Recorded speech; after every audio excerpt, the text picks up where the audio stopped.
Good morning, everyone, and welcome to the Morning Market Report here on the Piper Academy Network. Guys, we got a Bitcoin dump coming off of that point of control. We have lost my support range and continuing to the downside.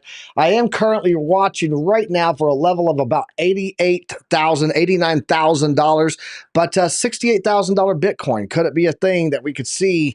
Guys, we're going to look at what support is down there, why that level is so important for us, and why it could be very possible that it does that right now. Currently in a sea of red, except for FTM right there, Phantom doing a little bit of something, up 12.7%. SEI up 5%. Everything else kind of in the red, guys. We're going to look at this. We're going to look at these charts, look at some economic data that came out today on home prices, and we're going to break it all down for you and tell you what levels you need to look for. And is this the greatest opportunity ever to shill Bitcoin to your family on Thanksgiving, guys? Let's get it. Class in session. Let's go.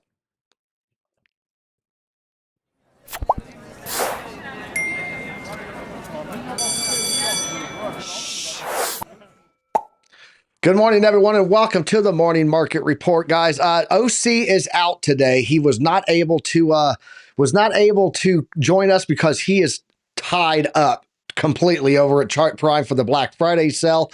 I was all set.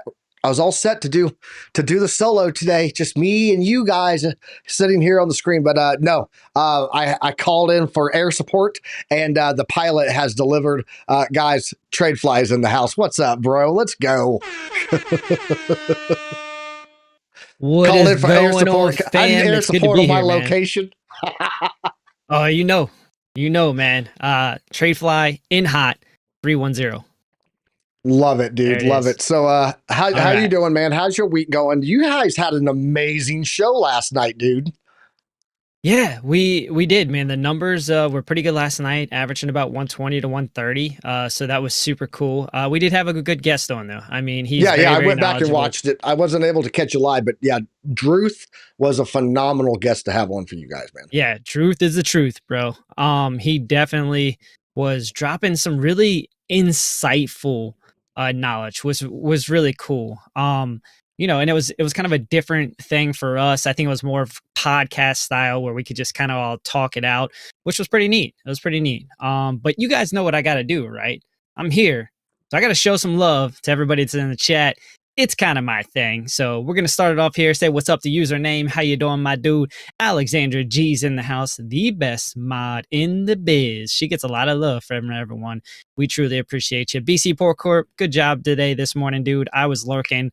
Wasn't talking because I was driving. But good job, man. Good job. You guys you are developing quite nice. Ninja Glock, what's up, my dude? Crypto Candy, let's go. How you doing? And let's see, scrolling down, I got Average Crypto Joe, GM, need the coffee? Bro, I already got the coffee. And if you guys don't, Legendary Aviation Coffee, go down in the description. That's actually one of my good friends. He is a military veteran. And yeah, man, support him. We would really appreciate that. It actually is good coffee. I'm not going to lie.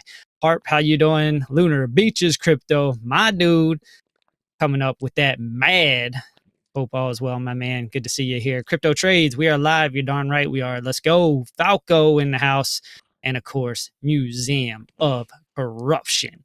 All right, scrolling down here, we got Moho. How you doing? Trent Brock, sorry, it just like moved on me. Trent Brock's in there. They say, good morning, cadets. All right.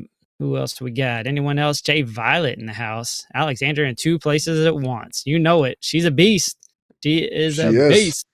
Bit she is. New window. What's up, my brother? How you doing? All right. That's what I got for everyone in the chat. If I missed you, just give me a holler in the chat here and I'll shout you out later in the show. But hope all is well. I'm ready to do this. Let's kick it. Come on, Pipe.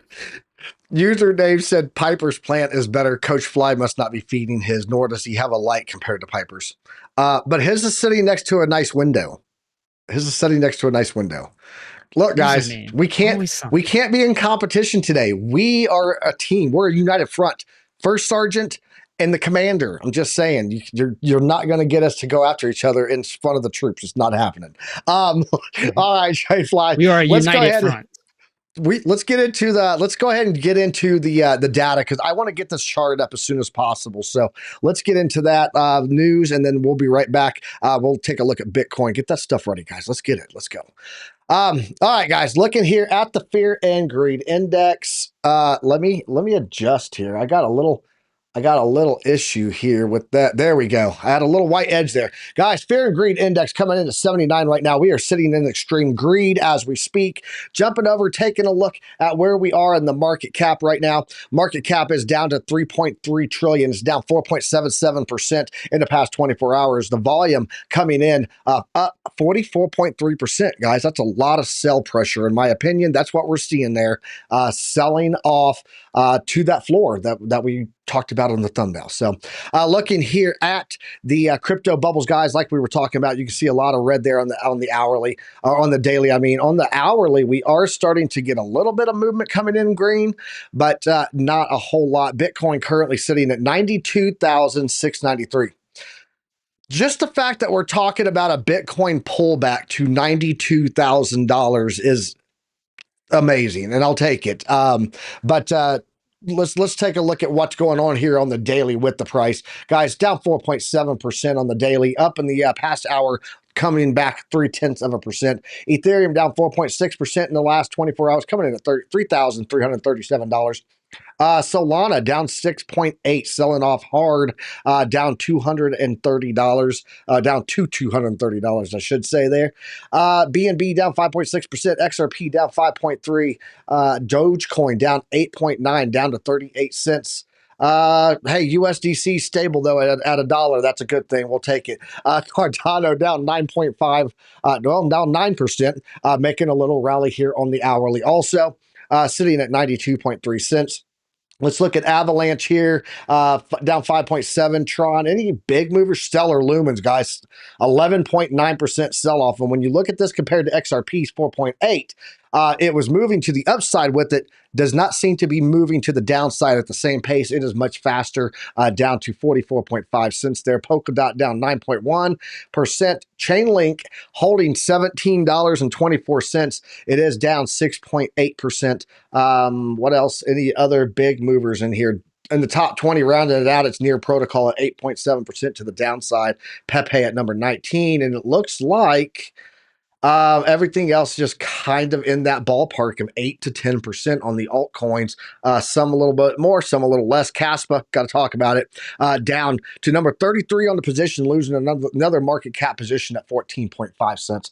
Let's go and jump into this economic calendar, guys, because we did have some home price data that came out here on the month over month and the year over year. This is the S&P Case-Shiller. Looking at this, came out at 7 o'clock this morning, my time, 9 a.m. on the East Coast.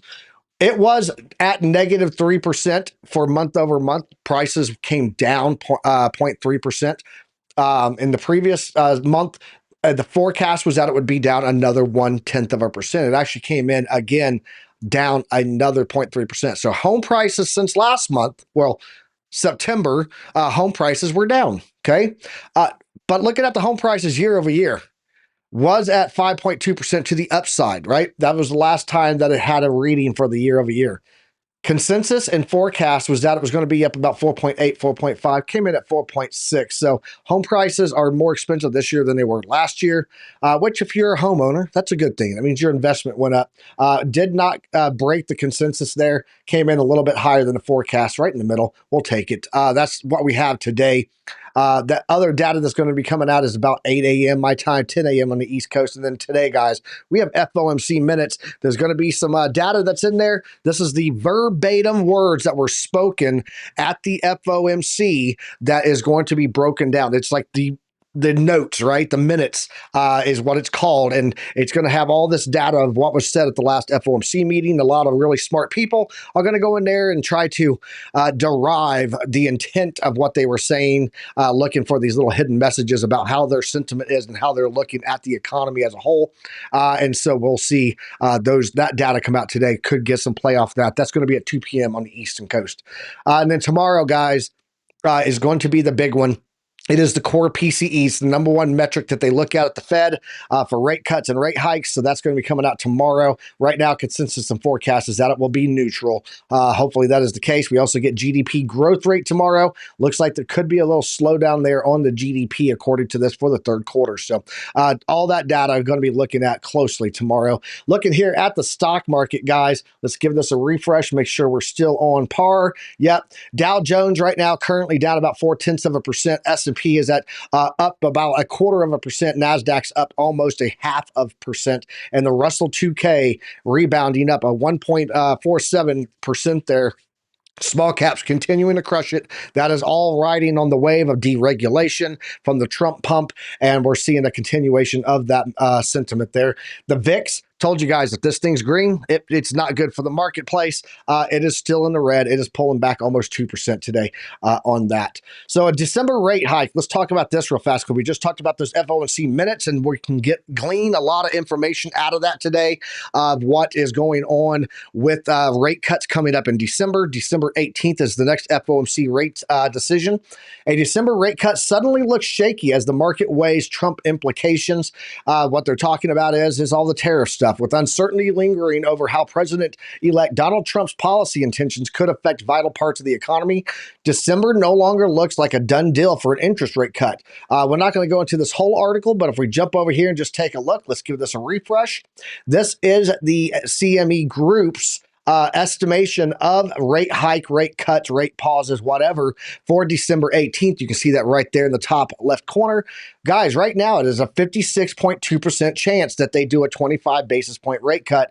It is a 43.8% chance now that we get no rate cut in December. I think if we do not get a rate cut, the markets are going to take that as a precautionary tell of the Federal Reserve wanting to slow down because things are getting shaky, and it could cause some sell-off if we don't get a rate cut in December, guys. That's just how that is looking right now. So I do have some articles on Bitcoin. We'll get into those in a minute after the chart. But TradeFly, what do you think, man? Do we get a rate cut in December? We've already heard Jerome Powell say, we're not always going to do this. Like, we'll base this on how data's looking for at each cycle, and a pause wouldn't necessarily mean a reversal. But to the investor, kind of looks like stepping back from the your momentum, right? Your thoughts on this? Do we get one, and how do you think this plays out for the markets? Yeah, man, I think this one's going to be kind of tough to tell. We're getting into that area of like, okay, we actually could pause the rate cuts and it would be logical. It would make sense, right? Some of the data that's coming out here would kind of suggest that that might be the appropriate measure to take. But honestly, I don't know that I have a good feel on this one, to be honest. Like, we've talked about it before. It seems to be lagging every time we think we have a pulse on the data. It seems like it's always like a couple, iterations or quarters later that we actually see that move, right? So it'll be interesting to see. And like you said, I think it is going to have an impact on the market. But as of right now, I mean, this is probably, I think, one of the greenest Novembers on record, if I remember correctly, in terms of cryptocurrencies, right? And so one of the things that I take into consideration is like, hey, we had a green September, or was that August, September, October, now November, if this continues. And then traditionally speaking, if those months are green, December should be green also, and that's just historicals, right? So we're taking that into account. But yeah, I don't know. I don't know that it would say much, to be honest, if they cut rates at this point, because we've already, Jerome has already said, like, he does not want to shock the market. He wants to kind of ease into these situations. And we didn't take massive rate cuts either, right? It was the first one, was a little aggressive, and then we kind of tapered off. So to then kind of go status quo and just kind of all things are neutral at this point would not be shocking for me. And I don't think that it would shock the market either. What we need to think about is the other data that's coming in, right? So I think that's going to be the higher priority in terms of like what's going to have an impact on the market itself. No, I agree, and it's a double-edged sword. It really is. Like if he doesn't do a rate cut, then the market sentiment is that, oh Lord, he's stepping back. Things are bad, right? Again, even though it may just be, hey, we don't need to cut yet. We don't need to continue forward. We'll just hold our ground, right?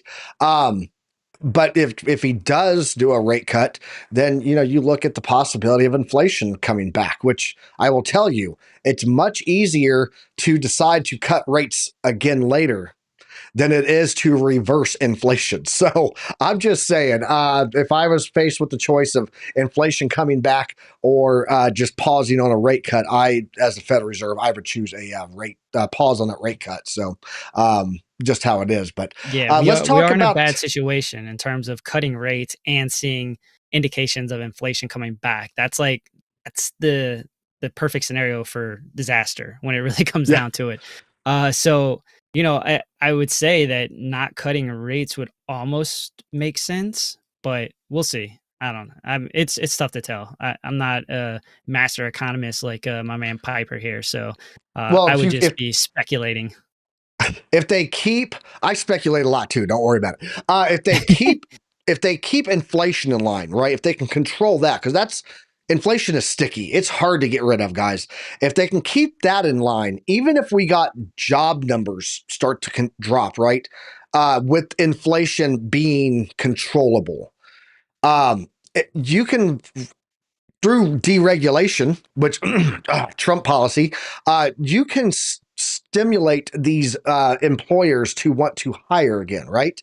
You can prod them, you can promote them, you can promote employment through deregulation. It's amazing how that works, right? So you can fix job numbers fairly easily. You can fix the interest rates fairly easily. Just cut them, right? You can't really fix inflation through anything. Stimulus wrecks inflation.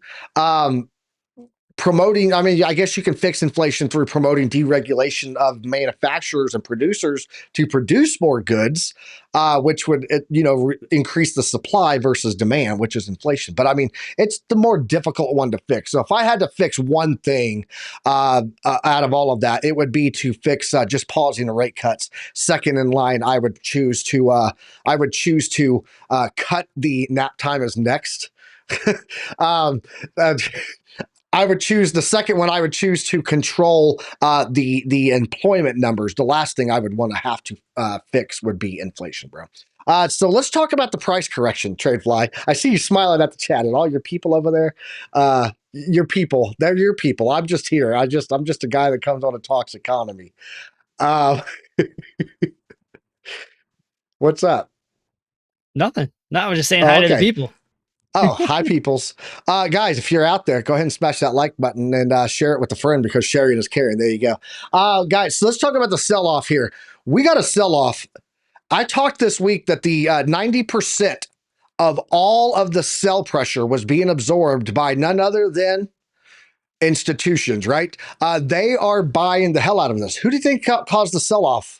You think it's ETFs? Did they cause the sell-offs? Or was it retail degens? Or was it your diamond-handed whales?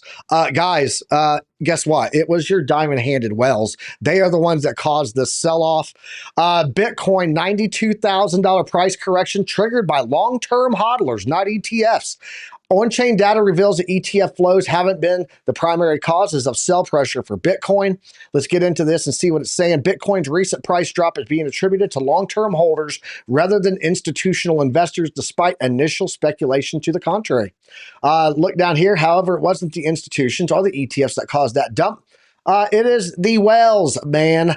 The whales. The analyst wrote in the November 25th X post, I see a lot of Bitcoin, as a lot of crypto Twitter baffled and frustrated as to how Saylor can buy $5 billion of Bitcoin, but price doesn't move up, which is the same thing I hear sometimes about ETFs after big flows.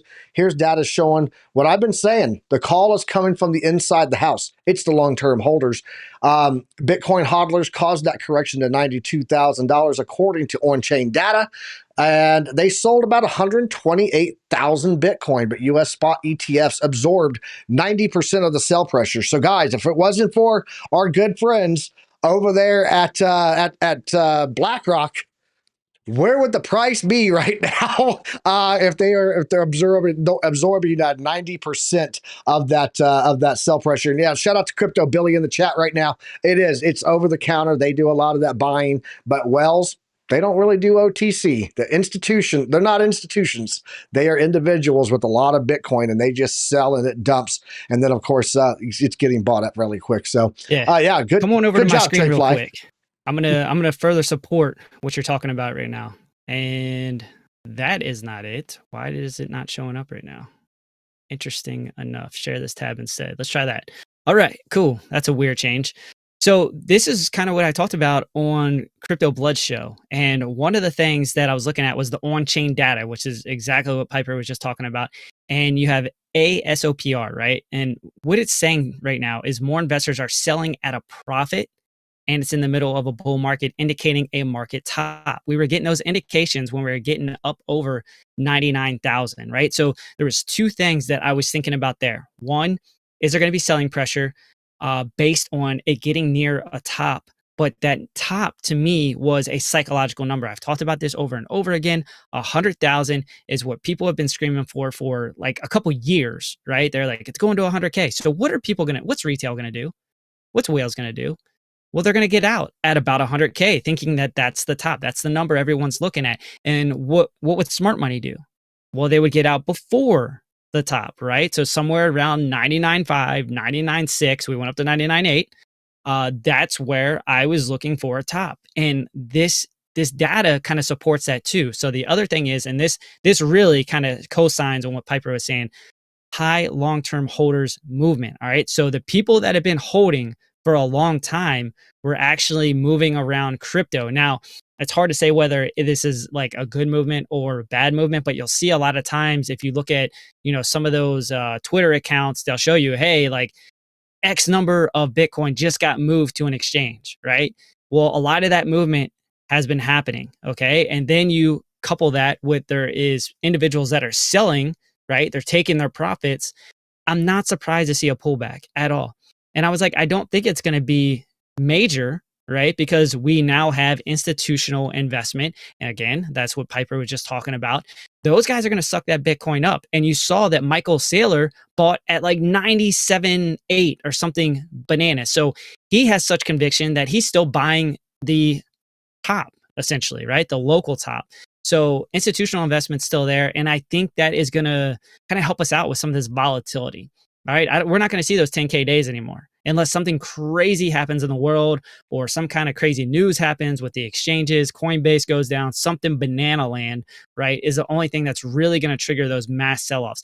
Now, what you will see a little bit with retail is, think about it. Retail just came back to the game. All right. Grandma, aunts, uncles are starting to talk about Bitcoin again. My friends are trying to get me to pay for dinner. All right. But what it comes down to is they're going to get shooken out really, really quick because they come in, they're essentially buying the top, and all of a sudden their investment is upside down. They're like, whoa, this is not what I signed up for. I'm down 10% already. Like, hold on. I don't want to play this game. This is Bitcoin, same old story. And you'll see a little bit of that liquidity kind of slide back out of the market. Not surprised at all. But where can we find support? Well, we'll give you that when we start looking at the charts. But I just wanted to kind of second and kind of co-sign on what Piper was saying there and support it with a little bit of data. Yeah, absolutely. And I'm sitting here reading the chat. Darren Dustin, yes, they did sell yesterday, but overall, for the past, this pullback since we hit up there at about last Friday. So basically Monday and Tuesday, they were absorbing a lot of the sell pressure there. Yesterday, though, yes, they did sell off. He's saying that check Arkham. They are actually saying that BlackRock dumped on retail yesterday, but that's because they have to settle that's things, OTC right? Though, right? Yeah, like that has less impact correct on the market. Just when they were buying as well, again, they were sucking up Bitcoin at a cyclic rate. And really, when it comes down to it, it has less of an impact on the market because it's not via the exchange. All right. So that is one consideration there. But check Arkham. I'm going to check that out, man. I appreciate the alpha there. Sure. I'm going to take a look. Absolutely. So let's go ahead. I want you to do the where Bitcoin's currently at, TA. instead of both of us double tapping that. And then I want to talk about how Bitcoin can pull back and why I'm looking at the $68,000 level as a historical support level, guys. So let's jump over to your chart. Let's talk Bitcoin. Where's Bitcoin at right now, TradeFly? All right. Well, I don't know what's going on with this sharing screen thing. I got to click the tabs now. It's bananas.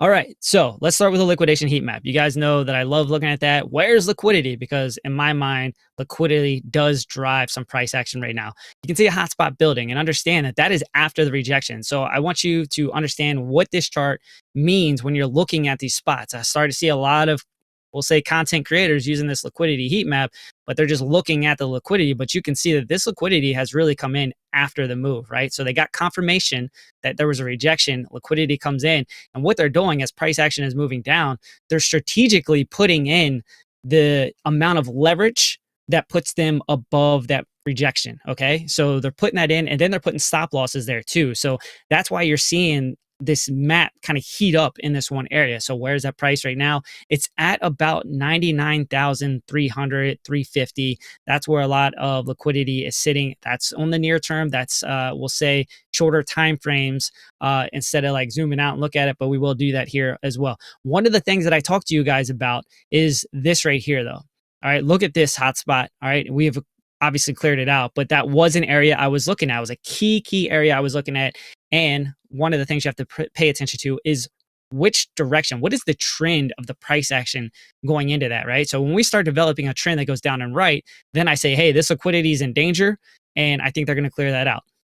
Sure enough, we cleared that out. We also have some, we'll say, world events going on as well. Read up on Ukraine and Russia. That is probably going to have an impact on the market in itself, right? Just remember when it all kicked off with Russia going into Ukraine, what happened? The market dumped. It did recover pretty quickly. I'd say within about a week or 2 weeks, recovered pretty quickly. But I mean, we're talking big things right now. So I think that has a little bit of an impact on the market as well. Let's go over to the charts here and look at it on a zoomed out. Matter of fact, let me go back to the liquidation heat map because I did say we'll look at it on a zoomed out perspective here. Let's check out the 3-month real quick.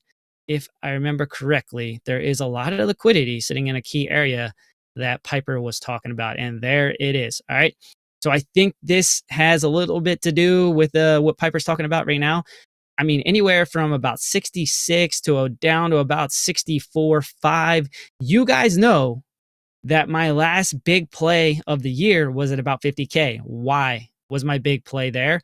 Well, it was able to keep bullish structure and come down, clear out liquidity. People get shaken out. Institutions get cheaper Bitcoin. It all kind of lined up. This is a very far away number, we'll say right now, but that's where the bulk of the liquidity is sitting when you zoom out and really look to kind of analyze the chart. All right. So I'll throw that out to you guys. Not saying we're going there anytime soon. But we did see a $15,000 Bitcoin after an all-time high. So think about it, put it in perspective, start kind of crunching the numbers. That's in play. Okay, at some point. So would it be a bad idea to maybe set a limit order down there? Probably not. I will probably do that, to be honest with you, just because, you'll be very surprised that 6 months later, price comes down and you're like, I'm the king of the world. I just got 60K Bitcoin, whatever the case may be. And you can look like a smart guy. All right. Or gal, because I know I got some of you here too. Let's look at the chart on a zoomed out perspective, we'll call it. All right. Short term. Looking at a couple trend lines. One, we have our channel. All right. You're We've been still on talking the about heat this map, channel. bro. Gosh, man, this thing is stupid today. Thank you. I'm so sorry. All right. Thank you. All right. So looking at the channel here on the weekly. All right. Right now we've broken out of that channel, but look, we just came down and I'm not going to say it was a true retest, but I mean, this thing's, it's going to be a little bit of a range. Looks like we did get a little retest. You can see some buying pressure came in rather quickly. And that's what we're seeing this morning. And so that's a good thing. Like you want to retest what was resistance, flip it into support. That kind of opens up the door for continuation. All right. That makes you feel a little bit more comfortable about this move because this move right here was crazy. All right. That's a crazy move. You got to cool off a little bit. You got to consolidate a little bit. It can't be up, and then away forever. What goes up, it usually comes down. All right, not going to say it's going to come all the way to the ground, but we do have to come back and retest some key areas. We're doing that, and I'm cool with that. So top side, right? Top side, if we go back up to 100K and we start retesting that area, well, we've already kind of talked about a lot of the whales, people that have been holding for a long time, they're taking their profits and they're kind of moving out. That's okay. If we come up and we retest that area again, guess what? That opens up the door for a movement of continuation to the upside, because we now have shaken out, I'll say, some of the people that are taking profits, and that opens up the door for 107. All right, 107. Why do I say 107 could be in play? Well, I just took a simple fib extension as well as a trend from 2000, I think 18, if I remember correctly, actually 2017. All right, kind of interpolate it between the two highs, and very simple TA. But the reason I like it is because there's confluence between the fib extension and the trend line. And then I'm saying, okay, 107. That's reasonable. That's reasonable to me, that I can find some confluence on the chart, and where can we make a move? Now, all this being said, I would say that it makes a lot of sense, and you guys are not going to like this. It makes a whole lot of sense to retest this range. Okay, so this range right here, we stayed in it for a really, really long time. It makes sense to retest it and flip what was resistance into support, get that confirmation. And it's very reasonable too. And if you're talking in terms of pulling back, let's see what that percentage is right now, currently where we're at to there. That's about 25%. I mean, we've been there before. I don't think that's too scary. Let's take this one here from high to about 50K. That was 34%, right? So you guys didn't get really scared out of the market there, so why would you be scared of another 25% move to the downside? And it keeps the structure. Okay, very, very important. We keep structure by retesting this area, and then we can look for that continuation. So you guys know I'm very, very big on letting price action come to me. I find these significant areas that, make me interested in accumulating more. That would be one of those areas around 71K. Keep that in mind. Keep it on your charts. And guess what else? You're now showing a little confluence because you have the median of the range here, this channel, we'll say. All right, so you got the median, you got the 0.382 on the fib extension. Not as important, really. What it really comes down to is this horizontal level of resistance is now support with, you have confluence, and I like that. All right, so that's an area that I'll be looking at. And let's go down to a smaller time frame real quick for you guys. Let's look at what we got going on currently. All right, current situation here. All right, we did have the fixed range volume profile up. This is actually on the previous range though, so I stopped it right about here. Why did I leave it up? Because look how it played out. And this, if you guys were watching Crypto Blood, I almost nailed this one to a T. I was like, hey, we got this sharp trend line. If we break, I think we're going to find some resistance. I think we're going to go horizontal and then ultimately break down and retest these areas. Actually, really, this was an area I was calling for. To be perfectly transparent with you, that's a value area low. You had a trend line. I think there was liquidity there as well, if I remember correctly, around 95K at that point.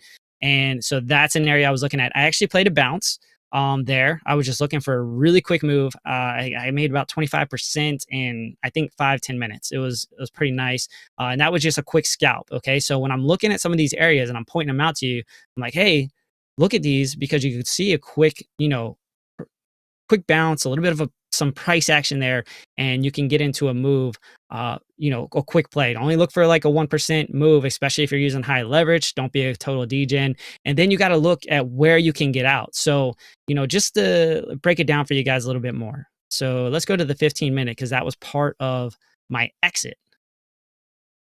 Because I made this play, I believe, right here. All right. So I saw buying pressure. We came in, OC retest, very quick play. Again, up. See this trend line? I was like, nope. That trend line right there was enough for me to exit. Again, this was a degen play. I used 50x, but it was a quick move. But I liked my chances with that. All right. I saw buying pressure. I also, I think on a shorter time frame, I saw some bullish divergence. Price action was coming down. RSI was going up. And so that was why I took that play. And then, it was just, you could have took a nice short off of that trend line too. I did not. I was actually getting some food. But, here we are, current time. Let's go back out. That was just a quick little, I made a play. So what are we looking at here? All right, this is the top of the channel. All right, so we talked about that. value area low. You got the dynamic reactor working its way up. So we got a lot of support underneath of us, which is kind of nice to think about. All right. We got some things that can hold us up. We got a previous trend line as well. I mean, so there's a lot of support. Like this is like the inverse of what we were talking about for so long. We were like, hey, like we have all of this resistance above us. Now it's the opposite. Now we have a lot of support underneath of us. So I'm not scared of this, to be honest. I don't like the fact that we're breaking out of this trend. We've held this trend for more than 2 weeks. That's not ideal. That's kind of a short setup, right here where we had the OC retest, but now we're going to come back up and retest it. If we come back up and retest that area, because there is confluence here for resistance right above, that could not be a great sign. But again, we have a lot of support here. So it looks like we might be establishing a range again. So that we have seen before. I hope it does not drag out as long as this one did, right? Because we stayed in this one from February all the way until November. All right. That is a crazy period of consolidation. But if you're a trader, if you like to do some intraday type trading, good Lord, this was a trader's paradise because it was just up, resistance, down, support, up, resistance, down, support. And the indicators for chart prime, fire. Because you could see when you're getting the reversals, you're getting a bullish divergence. I mean, almost every time that thing was hitting. So little shill there for chart prime. Obviously, Black Friday's coming up. You guys know what to do. Go down in the description. But that is some of the things that I'm looking at for Bitcoin. I'm going to go ahead, pass it over to Piper because you guys are probably tired of hearing me talk at this point. Shout out to Alex O Crypto. He just brought the whole Otter gang in the house. So shout out to Alex O in here. Also, shout out to CJ Taylor, my brother in the chat, and Bedredden, one of our long time alumni in here joining us today. So shout out to everybody that's in here. Dude, there's a ton of people. If you guys haven't done so yet, smash that like button. Guys, we appreciate everyone that is here. And if you're new here, go ahead and hit the subscription, hit that notification bell, and join the alumni here, guys. We appreciate you all. And share it with the friends. The house, bro. The numbers jumped. I know. They pumping. I was lurking though. I was lurking. I was listening rookie numbers in this racket. While I was driving, man. It was when I checked when I got home, you were up over like 300 viewers at one time. Yeah. Man. So Alex O is great. Absolutely crushing it. I need a whole team over here of content creators with 5 shows a day on Piper Academy Network, and I still can't get the viewers that Alex O gets because he is the king of TA. So love you, man. Love you, Alex O. All right, let's go talk about Bitcoin and the $68,000 level. You already seen the heat map that's on there. Yesterday, I talked about this range here on the 4-hour. I'm just going to go to here for a minute. This was the range that I said we had to hold yesterday, this box here, and it was coming off of some volume nodes and some previous support areas or resistance areas over here. Guys, we tested the top of this numerous times. We tried to hold it here. We came back up, rejected again. Now we are rejecting off the bottom for another downside move. I'm going to get off the 4-hour because TradeFly already broke that down for us. But let's talk about these levels here on the fixed range volume profile that I'm watching here. 82,330. That is the value area low that we're seeing here. You can see that we do have a nice volume node coming in at about 89,500. That would be this previous bounce here. So there is a level there. Let's go ahead and put that on the chart. And you can see I do have an alert. That's that little white arrow right there. I do have an alert there also. So let's go ahead and put that on. That's a support level we need to watch coming in at about $89,500. Let's go down and put another one on here because we do have a nice little range here. Actually, we're going to throw a T box on here, little support range box here.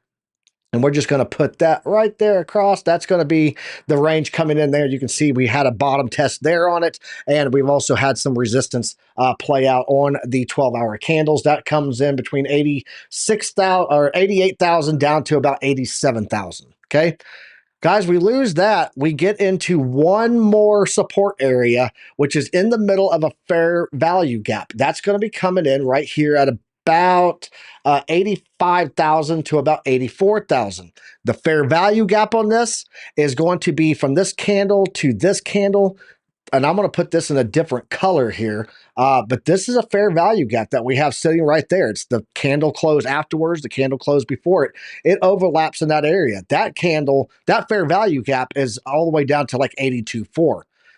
If we get to that level and we break this value area low, guys, we've got to consider that we're looking at like $76,000 here. And I'm just giving you the breakdowns of how this can occur, because this could absolutely be the case that we see happening here is these levels. And then we get down to the next one here. It's down at the platinum pocket, which is a previous resistance area. And we had accumulation inside the platinum pocket on the 786. Upside of that is the 887. That's 73,800.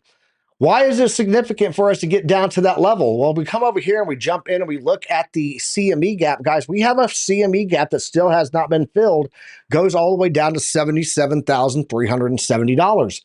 There's your levels there that we were just talking about that would be hit in that same move of the other chart that we're watching for ranges here. That would be 82. That would be 81. Down to this next level of support that we have would be $76,000. That would be inside of that CME gap. Bottom side of that, 73,887 that is the top of the platinum pocket. Okay, great. We can see these levels here. We see the volume. We see what needs to hold. We know there's a CME gap down there.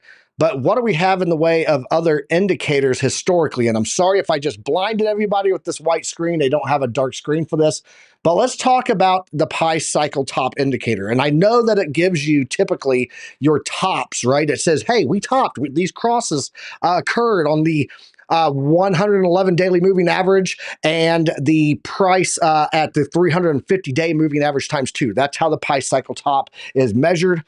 You can see right here, and I want to bring this in so that you can see these previous levels. This orange line on here, guys, this is typically, that is your 111 daily moving average. And during bull cycles, we retest it numerous times on the way up.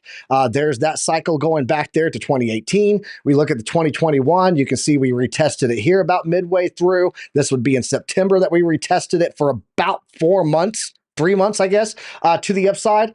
Well, look here, coming up out of the bottom, we retested it back here in March. Right now, if we were to come back and test that, guys, that 111 daily moving average is coming in at $67,255. $67,255. Well, that is the bottom of the platinum pocket at the 786. And if we go in here and we throw on a long fixed range volume profile, guys, that's coming all the way back from the January 2024 time period there. Guys, that's our point of control that comes in right there. That is that dash red line that you can see right there, right above that 786. That would be 67,234. Also directly in line with what TradeFly was showing on the heat map, guys. Historically, we do retest that 111 daily moving average on the pi cycle indicator. There is a lot of support down there. And as TradeFly was showing you, that would be about a 30% pullback. 30% pullbacks are absolutely normal in a bull run. We've seen it numerous times over the years. So, guys, I don't think that this is a time to run for the hills. I think that when you're sitting at the table handing out pumpkin pie and everyone's talking about how's your Bitcoin doing, you can tell them that it's pumped like crazy this year. And right now we are at one of the most amazing opportunities mid-cycle that we could ask for, and that is a pullback to pick up some more. So my recurring purchases and dollar cost averaging engine is turned on and fired up, and we are pumping. So let's go. $67,000 Bitcoin, I'll take it. That's why I'm going to be grabbing me a whole lot of altcoins. So TradeFly, that is what I got there. I don't know if you got anything to say about it. I broke it down pretty well. I think that those levels there are something to watch, but your thoughts on all of that? I could only think of Forrest Gump there. That's all I got to say about that. That's all I got to say about that.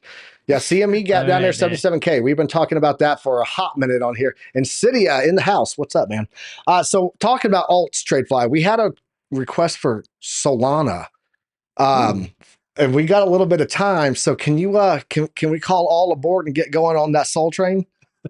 We can. I was looking at some Polygon, but that's okay. I'll pull up Solana for you guys.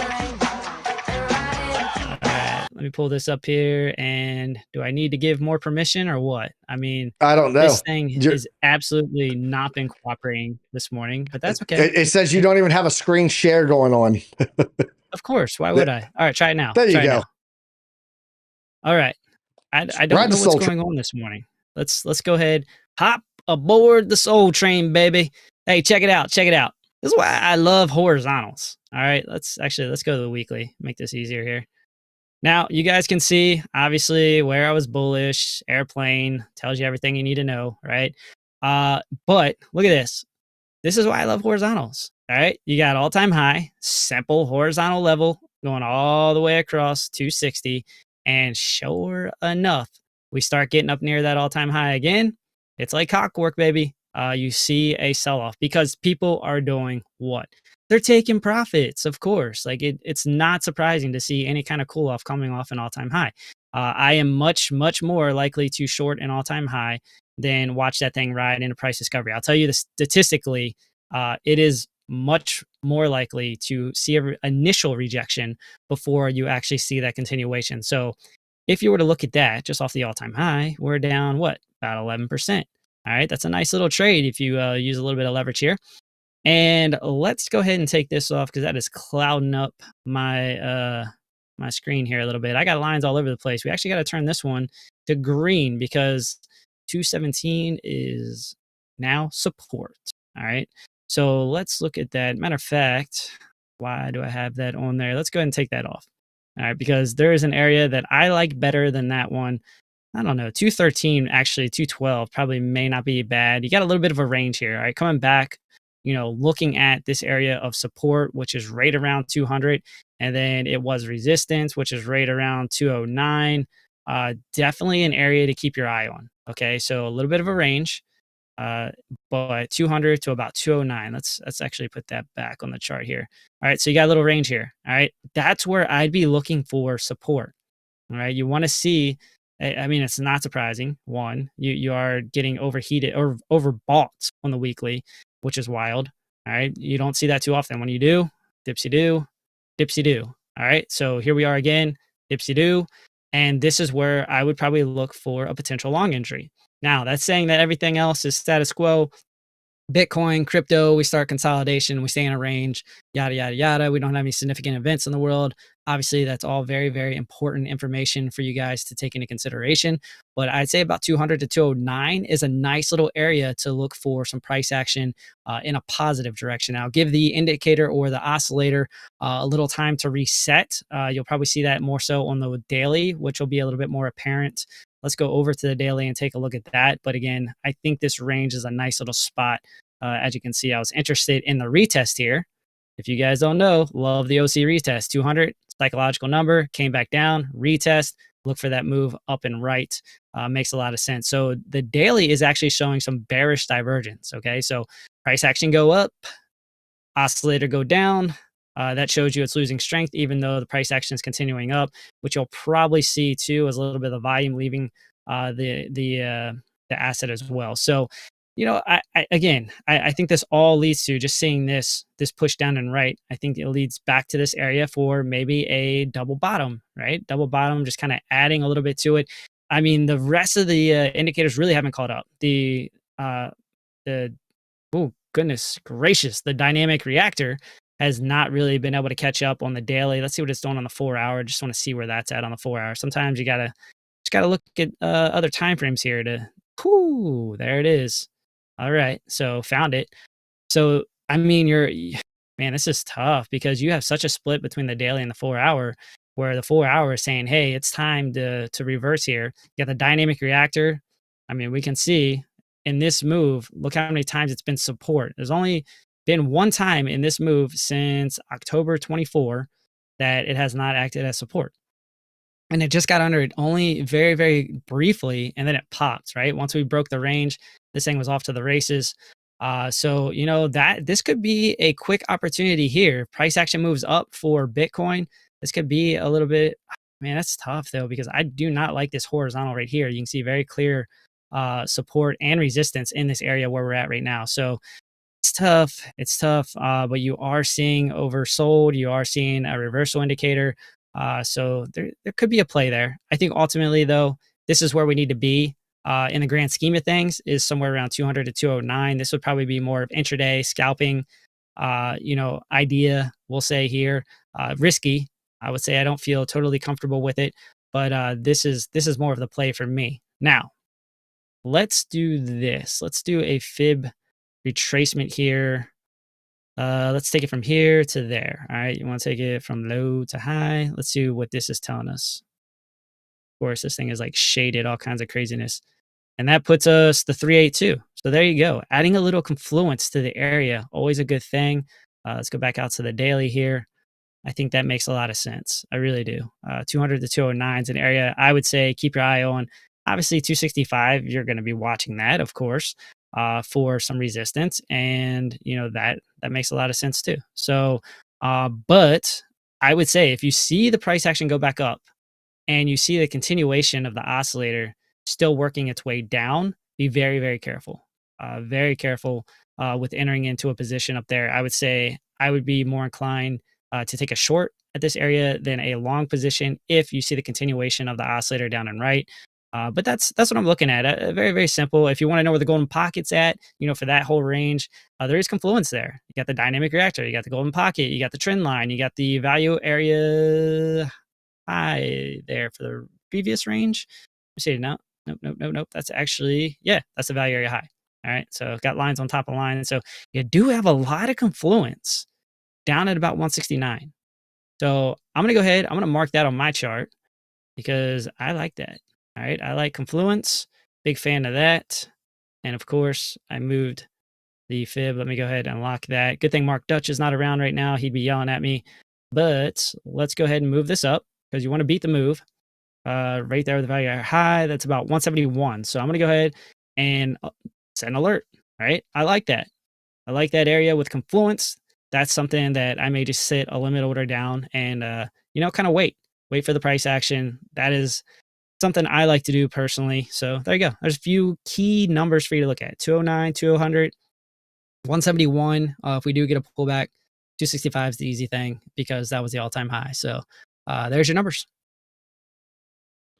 Awesome. Shout out to everybody that's in the chat right now. We got Crypto Billy in here, guys. Tonight, Billy Goat Tales. Have we even looked to see what it is tonight? He's got great content every week, but have you looked at it this week, TradeFly? Not yet, but I can pull that up. Go ahead and look at that right now. I'm doing it too. Yeah. Races didn't know if you knew offhand. Yep. So here we go. Cornucopious gaming review and AMA NFTs coming back. Come ask. So let's set a reminder. There we go. It's set. So Cornucopious, guys, that's an ADA play for gaming token, Kopi. So yeah, it's going to be interesting to hear that one. And I guess maybe ADA Ace might be in there tonight. Yep. The ADA Ace. Yep. And Corn Mafia Guild, and I know, of course, the Biomex, the Tex-Mex Biomex will be in there because he loves that game too. Great piece of the community there. So, what else you watching right now on your charts? He's part of the team now, is my understanding. Yeah, he is. Absolutely. So, hey, you want to talk about like good things come around, right? So, I reached out to Billy one time and I was like, "Hey, man, I appreciate you," and I'm like, I just want to provide value, and he was like, "You did," and I was like, "All right, cool." Like. But, after Biomex came on the show, they've reached out to him. The Cornucopias team reached out to him, and now he is part of that team. So, like, that's so cool, I think. And that's, like, why, I love, being part of this network and, all of us collabing and having this one big family because, you never know when you're helping someone out, man. And that is so cool. So congrats to Bio. Super stoked to hear that. And I am definitely looking forward to the space tonight. So yeah, that's my little plug there. Perfect. Yeah, I don't know if you saw that, the image that I was just looking at on there. You see this beautiful landscape pictures here? These are actually snapshots from the game. So yeah, it's really, really cool game. Just don't have I don't have a lot of time for video games much, man. So I need to get into this because this makes some money. That's what we do, right? What else are you watching on the charts right now, TradeFly? I would think we did a really good breakdown on Bitcoin. Of course, if Bitcoin's pulling back to some of those levels that we talked about, which, by the way, I just shared my chart in the chat. So if you guys want that, I shared that. It will open up as a copy. You can save as a copy, and then you'll have those levels on your chart that I just talked about for the volume gaps, volume nodes, the CME gap gap and for the fair value gaps, all the way down to that $68,000 range. So I shared that chart with you guys here in the chat. Enjoy. So, but what are you watching on your alt chart? We got about 3 minutes if you want to knock something out real fast. Yeah, I'll just give you guys a number for Ethereum without getting too crazy into TA. I just want to give you a solid number to mark on your chart. As you can see, I already have an alert here. Why do I have an alert? Well, because I have confluence. I have the dynamic reactor working its way up. I have a horizontal level of support, right? We're kind of establishing a range for Ethereum. So 28.42, somewhere around there, maybe a little bit higher based on the dynamic reactor. If that continues to work its way up, then, you know, you might have to move this up a little bit, you know, where you see kind of the closes vice the wicks. But you can see buying pressure, buying pressure, buying pressure, buying pressure, buying pressure. All right. Resistance. All right. That lets me know breakdown. That lets me know this is a significant area of price action. All right. So keep that on your charts. I think that's a very key level. Let's slide this up to about where the closes are and still really some of the wicks. But that then adds confluence with the dynamic reactor. So if price action does work its way down, again, this is you know, just trying to get ahead of price action. I'm not trying to predict price action coming down to this level. I'm just saying if it does, why not be ready for it? Because remember, there's those days where things happen in the world. You get those crazy wicks that come down and you never expect it. But if you're sitting there waiting for it, guess what? That's how you get those crazy entries into some of these assets.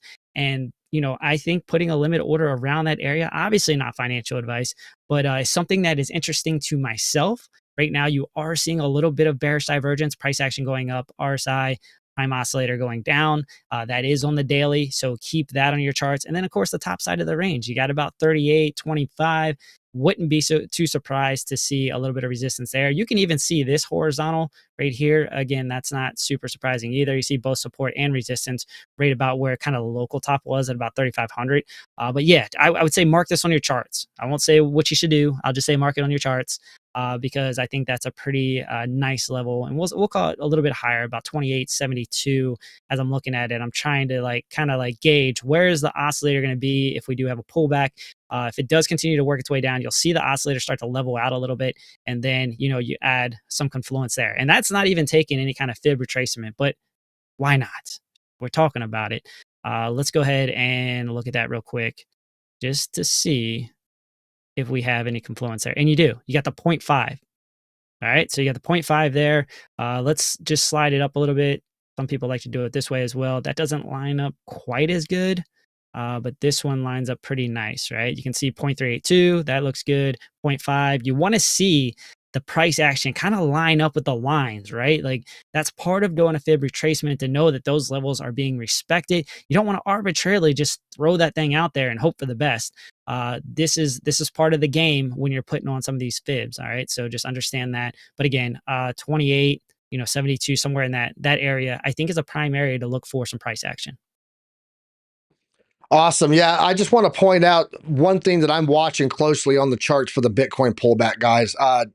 Just to bring it into play, is going to be my Piper Sniper toolkit down here, which you can get by using my link for Chart Prime. But we do have Bitcoin on here, watching it on the 12-hour, and we are still on green. That means a buy indication, right? For the target lock and target hold on Bitcoin, Chainlink, Ethereum, ADA, XRP, SWI, Solana, Ondo, all still in the green. Peanut, not so much. Caspa, not so much. Actually, Caspa saying sell.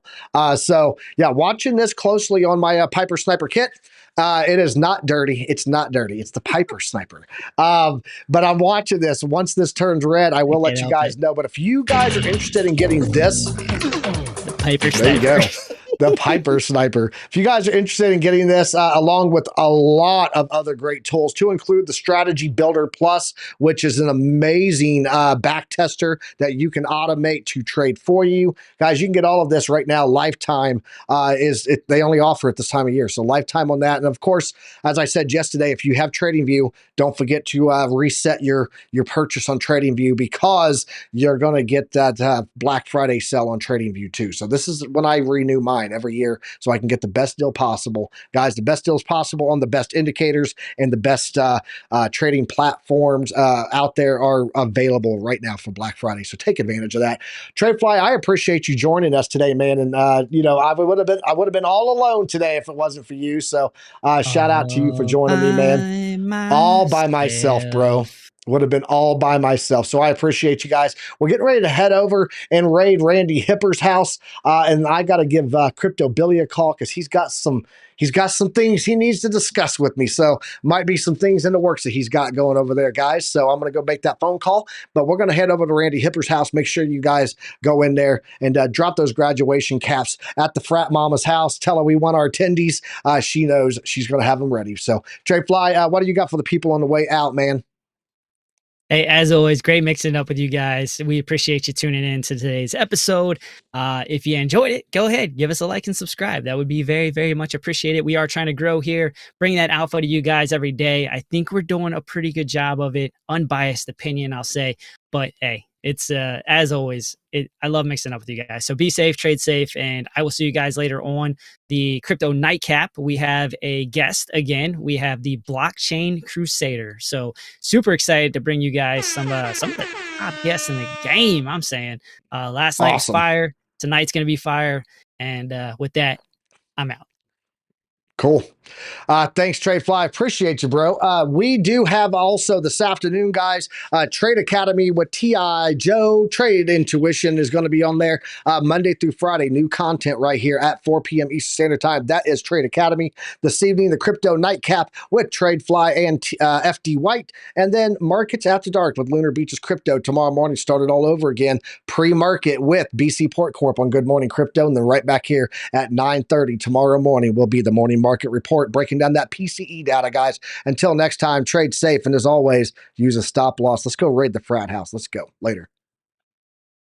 I don't know what they keep telling me. I don't know what they keep telling me. Ain't no school like Piper Academy. Ain't no school like Piper Academy. We'll keep that front line covered, even when we're dead and gone.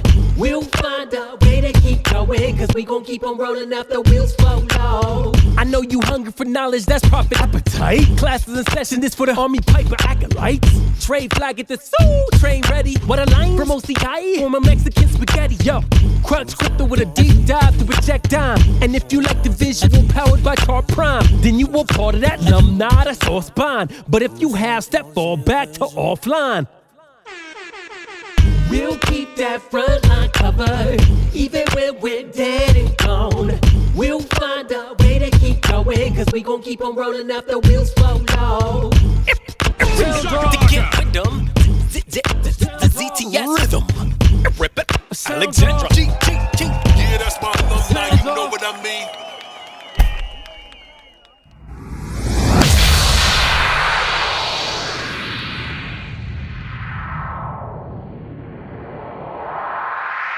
That was awesome, dude!